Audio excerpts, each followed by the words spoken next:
अध्याय 43.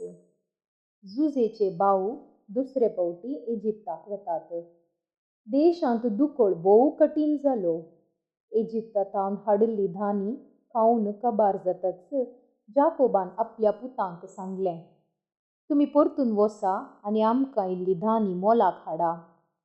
जुदान ताका जाप दिली, ह्या मनशान आमकां कठीण उतरांनी सांगलां, तुमच्या भावाक तुमचे सवे हाडल्या शिवाय म्हजे दिश्टीक तुमी पडोवंक नजो.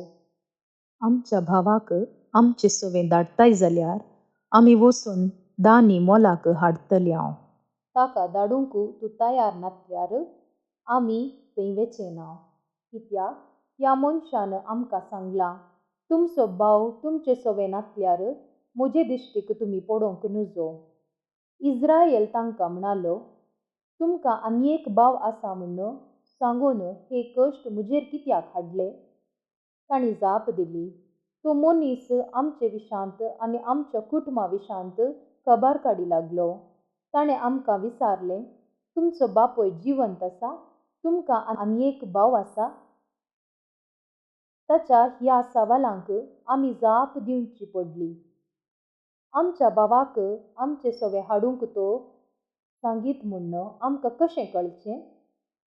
जुदान आपल्या बापायक सांगलें, चेड्याक म्हजे सांगाता येवंक सोड, आमी भायर सरतांव. अशें आमी, तूं आनी आमचीं भुरगीं भुकेन मरची ना. हांव ताका जामीन रावतां आनी हांवूच ताका जबाबदार म्हूण लेख. ताका हांव पाटी हाडिना जायन जाल्यार तो गुन्यांव सदांच म्हजेर आसूं. आमी गळाय करिनातली जाल्यार येदोळ 2 फावटी वचोन पाटी येतया. तांचो बापूय तांकां म्हणालो, जर तशें जावंक जाय तर हें तुमी करा. ह्या देशांत मेळटात ह्यो उत्तम वस्तू तुमच्या चिलांनी घाला आनी त्या मनशाक काणीक दिवंक व्हरा. इल्लें सुगंध तेल, इल्लें मोव, मेण, रगतांबोळ, आक्रूड आनी बादाम घेवन वसा. तितलेंच न्हय, तुमचे सवे दोडो दुडूय व्हरा.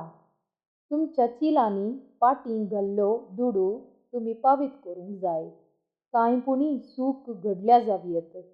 तुमच्या भावाकी आपोवन व्हरा. वेगीं भायर सरा आनी त्या मनशा सरशी वसा. सर पदवेदार देव तुमकां ह्या मनशाची दया लाबाशी करूं आनी थंय आसलेल्या तुमच्या भावाक आनी तशेंच बेजमीक तो तुमचे सवे पाटी धाडूं.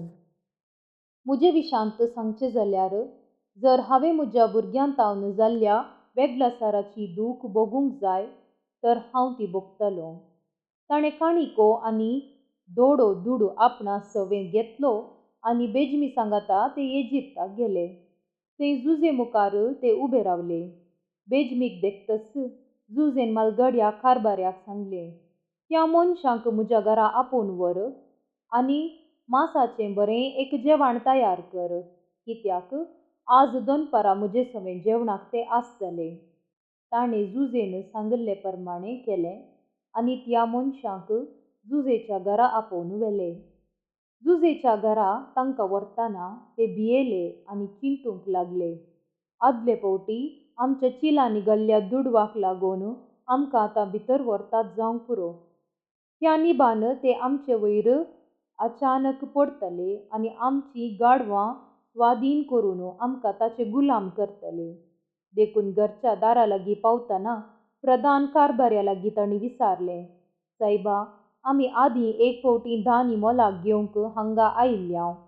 आमी आमच्या घरा पाटी वतना वाटेर एके सुवातेर तंबू मारलो आनी आमचीं चिलां उक्तीं करून पळयतना हर एकल्याच्या चिलांत ताच्या दुडवाचो सगळो आयवज आसलो.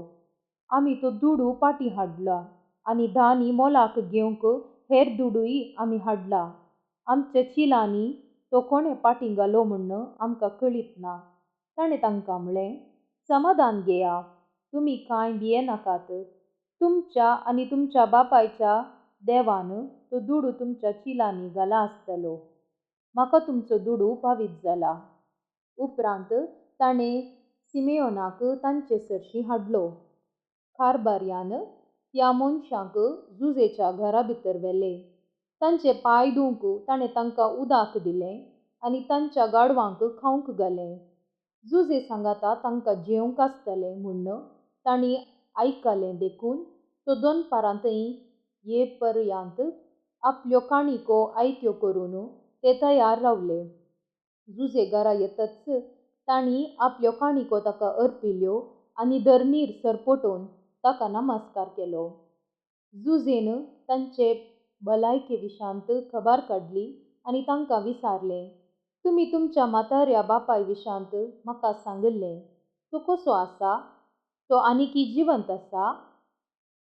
तांणी ताका जाप दिली, तुजो सेवक आमचो बापूय जिवंत आसा आनी ताची भलायकी बरी आसा. आनी दिंब्यांनी पडोवन तांणी ताका नमस्कार केलो. आपल्या भावा बेजमीक पळोवन जुजेन म्हळें, होच मू तुमचो निमाणो भाव जाचे विशांत तुमी म्हाका सांगलें? देवाची दया तुजेर आसूं म्हज्या पुता.